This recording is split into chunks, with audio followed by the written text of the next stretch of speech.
my name is Taylor Scott, and I'm an employment analyst with the Paralyzed Veterans of America Veterans Career Program. And today I'm going to be talking to you about building and mastering the art of cover letters. So to begin, I want to talk about, what are cover letters and why do I need one? So a cover letter is a document that you should submit alongside your resume. It is used to highlight additional skills and experience. It relays specifically how you meet the job requirements, and it should not mirror your resume word for word. And cover letters can also be requested or optional. How to format a cover letter. So to begin, your cover letter format should resemble that of your resume. The font size should be 11 to 12 points, and the style should be clear and easy to read. This cover letter should also be broken up into sections to organize what you're trying to convey and tailored to match each job description that you apply for. As a rule of thumb, cover letters should be 1 page maximum. So to begin talking about the different styles of cover letters, I first want to introduce you to the T style of cover letter. So this style is kind of my no-brainer style of how you meet the job description. So I'm going to be breaking the T style up into 2 separate slides, and then at the end I'll have it come together and show you, the entire format that it is supposed to be in. So to begin with the T style cover letter, you are going to be filling out your name, your contact information. You're going to address it to the hiring manager if you know their name, or you can just say hiring team. And you're also going to want to list the position that you're applying for. So the top of this T-style cover letter should really, tell how you meet the job description, but it can also tell a story about who you are and why you would be a good fit for that organization. So your organization's posting for the position of operations supervisor seems to perfectly match my 10 years of experience in operations management, where I was directly responsible for the risk analysis, vendor selection and relations, project management, budgeting, and implementation of new standard operating procedures. As you'll see with the red underlined words, those were taken directly from the job description, and those are some of the keyword skills we might find, throughout the job description that this recruiter would be looking for. These skills have fine-tuned my leadership experience and provided me with the ability to excel in fast-paced environments. Please note my qualifications versus your requirements listed in the organization's job description. And so, like I said, this top section can be, used to show certain skills from the job description and just kind of a summary of why you would be a great fit. Or you can use this to tell a story as well. So if there is a underlying passion that you have for this job, you can go ahead and put that there as well and tell them, why you really want the job and want to work for their company.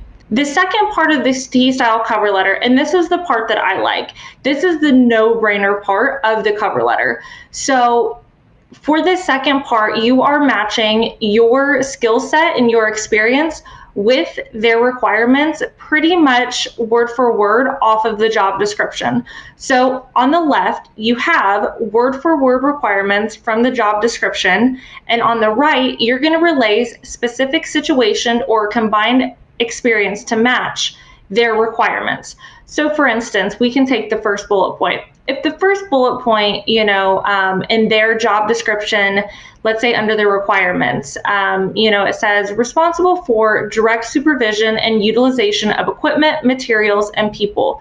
You would want to counteract that on the right and say, manage teams of over 100 personnel and the transportation and maintenance of over $15 million worth of military-grade equipment and material.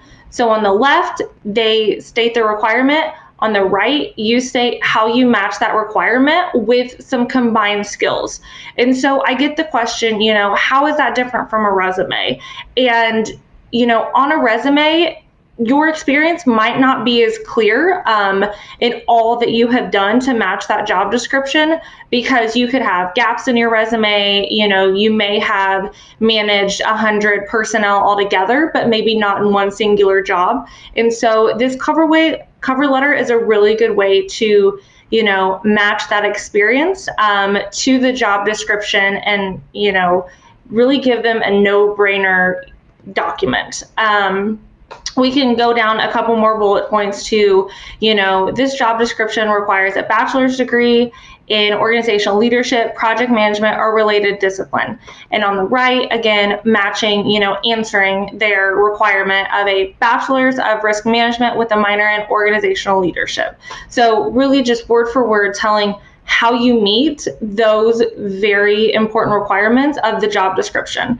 And at the very end, just have an ending of, I'm confident that I would be a great match for this job, as well as an excellent culture fit for, the organization. Please see my attached resume for additional experience. You can also say, here's my contact information once again. So you can kind of personalize the ending, but to wrap it up nicely, you can say something like that as well. And then, of course, a thank you, and then your name. So the final product is, a document that flows nicely. So you have the beginning summary of, who you are, what you're about, why you want the job. And then, below that you have their requirements versus how you meet them. And so putting that all together in a nice little document. And then also you can turn that into a PDF so the format doesn't get wonky within a system, and the bullet points stay in line with each other as well. So that's the finished product for the T style. The next style is the traditional cover letter. This is something that you may have seen in the past, and this was, widely used. It goes along the same basis of the T-style cover letter, but there are some minor differences. So, to begin, write your contact information, what you're applying to, who you're addressing it to, and then also, use that first summary to restate the job that you're applying for, why your experience makes you a good fit. The body of the traditional cover letter is really where you're going to tell your story and, also again, why you're a good fit as it relates to the job description, or, something that you're passionate about, why you want to work for that company. So the second paragraph is giving a summary of yourself and your experience and how it relates to the job description. I would also recommend still using specific keywords. So if there's a job description that, requires you to have project management skills and risk management skills, if you have those skills, add those in as well. Use those keywords to again reflect how you meet this job description. And then the summary at the bottom is basically the same, restating your contact information if you wish, maybe a follow-up request, and just thanking them for taking the time to read the cover letter, things like that. And that was all about the cover letters. So like I said, Taylor Scott, that is my contact information, taylors@pva.org. And please tune in to sign up for, future Veterans Career Live sessions, and have a good day.